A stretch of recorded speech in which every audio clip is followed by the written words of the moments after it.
मिश्रा की ये postmortem report ही दिखाएंगे।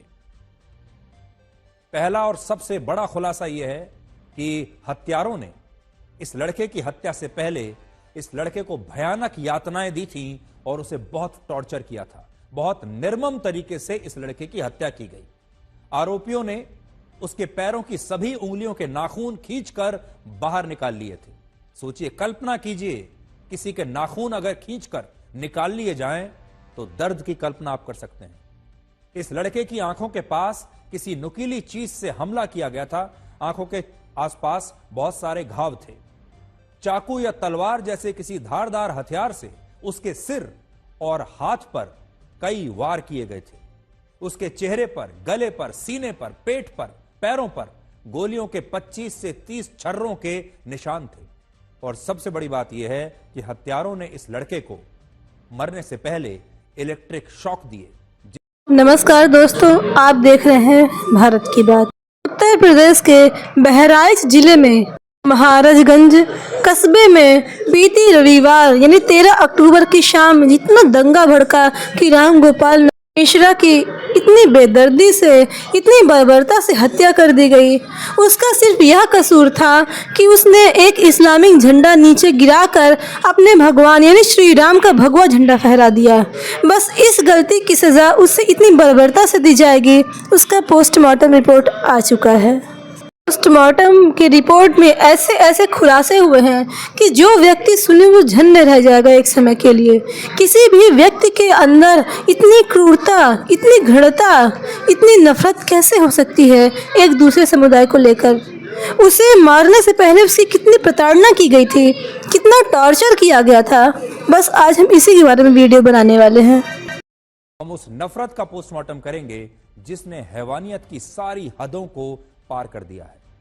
उत्तर प्रदेश के बहराइच में सांप्रदायिक हिंसा के दौरान जिस 22 वर्ष के राम गोपाल मिश्रा नाम के लड़के की अपहरण के बाद हत्या कर दी गई थी, अब उस लड़के की पोस्टमार्टम रिपोर्ट में बहुत चौंकाने वाले खुलासे हुए हैं। और आज सबसे पहले हम आपको राम गोपाल मिश्रा की यह पोस्टमार्टम रिपोर्ट ही दिखाएंगे।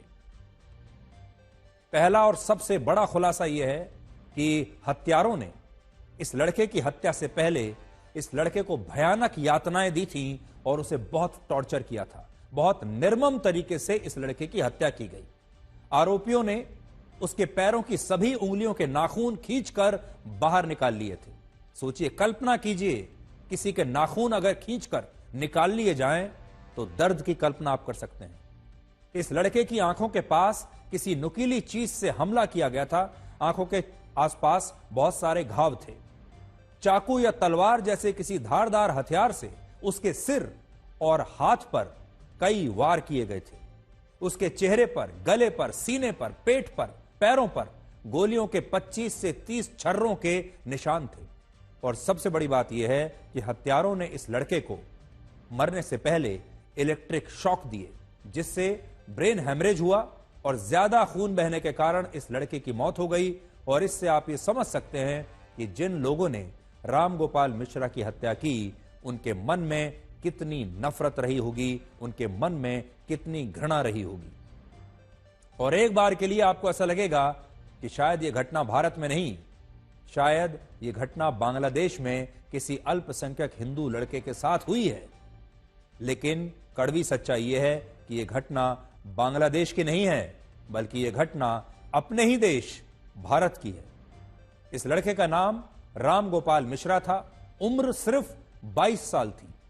और इस समय सोशल मीडिया पर कई लोग यह कहते हुए इस लड़के की हत्या को सही ठहरा रहे हैं, जायज ठहरा रहे हैं कि इसने एक मकान पर लगे हरे रंग के झंडे को, जिसे शायद इस्लामिक झंडा बताया गया है, इस हरे झंडे को हटाकर इस लड़के ने मुसलमानों की भावनाओं को ठेस पहुंचाई थी। एक वीडियो दिखाया जा रहा है जिसमें लड़का ऐसा कर भी रहा है। और इसलिए इस लड़के के साथ जो हुआ वो सही हुआ, ऐसा बहुत सारे लोग सोशल मीडिया पर लिख रहे हैं, क्योंकि इसने हरा झंडा हटाकर भगवा झंडा इस घर की छत पर लगा दिया था। लेकिन आज हमारा सवाल यह है कि भारत के किस कानून में ऐसा लिखा है कि ऐसी किसी घटना के लिए धार्मिक नारे लगाने वाली भीड़ एक लड़के का अपहरण कर लेगी, उसके पैरों के नाखून निकाल लेगी, उसके शरीर को भयंकर यातनाएं देगी और फिर उसकी हत्या कर देगी। ये कौन से कानून में लिखा है? ये भारत के कौन से संविधान में लिखा है? और आज इसका जवाब उन नेताओं को भी देना चाहिए जो अपनी हर चुनाव प्रचार की रैली में संविधान की एक प्रति लेकर घूमते थे और कहते थे कि वो इस संविधान की रक्षा करना चाहते हैं और ये संविधान खतरे में है। इसलिए आज हम ये पूछना चाहते हैं, इस लड़के की गलती थी या नहीं थी, ये कौन तय करेगा?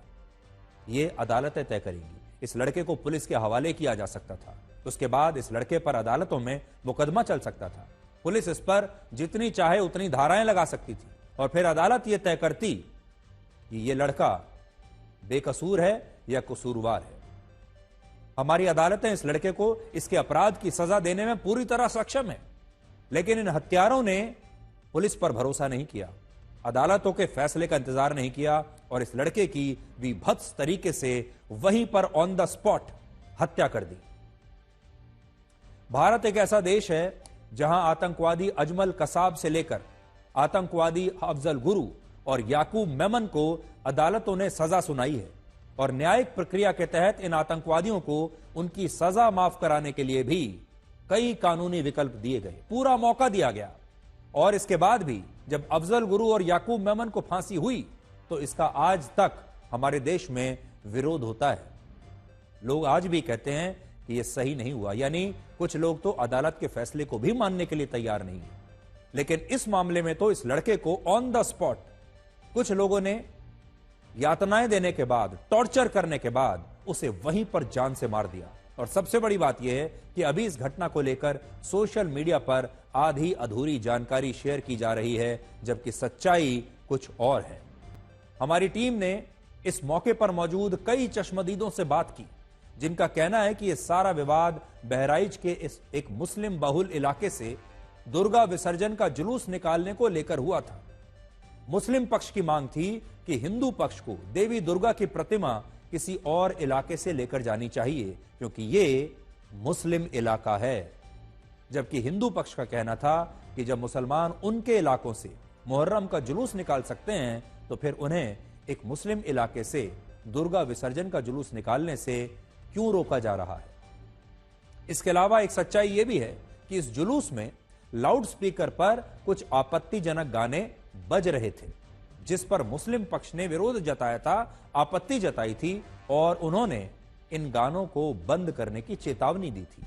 यह भी सही है, लेकिन जब हिंदू पक्ष ने इन गानों को बंद करने से इनकार कर दिया तो आरोपों के मुताबिक कुछ मकानों की छतों से पत्थरबाजी शुरू हो गई और इस पत्थरबाजी में देवी दुर्गा की प्रतिमा भी खंडित हो गई। और इसी के बाद हिंदू पक्ष के तमाम लोग गुस्से में आ गए, हिंसक हो गए और 22 साल का रामगोपाल मिश्रा उसी मकान की छत पर चढ़ गया जहां हरे रंग का एक इस्लामिक झंडा लगा हुआ था और उसने इस झंडे को हटाकर वहां भगवान श्री राम की तस्वीर वाला एक भगवा झंडा लगा दिया। और यह दावा किया जा रहा है कि इसी के बाद कुछ लोग इस लड़के को घसीटकर अपने साथ ले गए और उसे बहुत देर तक टॉर्चर करने के बाद वहीं पर उसकी हत्या कर दी। मामले को लेकर अब आपको दूसरी ये खून पड़ा है, देखिए ये खून पड़ा है, यानी कि ये वीडियो यहाँ पर जो बता रहा है कि रामगोपाल मिश्रा को यहाँ पे घसीटा गया, जो तस्वीरों में वो कुछ इस बात की ये फैला हुआ खून तस्दीक करता है कि यहाँ कुछ ऐसा तो हुआ, किसी के साथ ऐसा कुछ हुआ जो खून फैला है। आज एक बड़ा सवाल ये भी है कि जब भी इस तरह की सांप्रदायिक हिंसा होती है तो इसमें इतनी क्रूरता से हत्या क्यों की जाती है? आप खुद भी सोचिए, इतनी क्रूरता, इतनी नफरत इन लोगों के मन में कहां से आई है? और जब इस तरह की घटनाएं होती हैं तो हत्या हुई है, लेकिन कितनी निर्मम हत्या हुई है। हत्या करने से पहले उस लड़के को कितनी यातनाएं दी गई हैं, उस लड़के के शरीर का कितना बुरा हाल किया गया है। इससे आपको यह समझ में आएगा कि जो इसके हत्यारे थे वो कितनी नफरत से भरे हुए थे, वो कितनी घृणा से भरे हुए थे। जबकि अगर वो चाहते तो इस लड़के को पकड़कर पुलिस के हवाले कर सकते थे। ये एक पैटर्न है जो हर बार आपको इस तरह की घटनाओं में दिखाई देगा। यह पहली बार नहीं हो रहा है।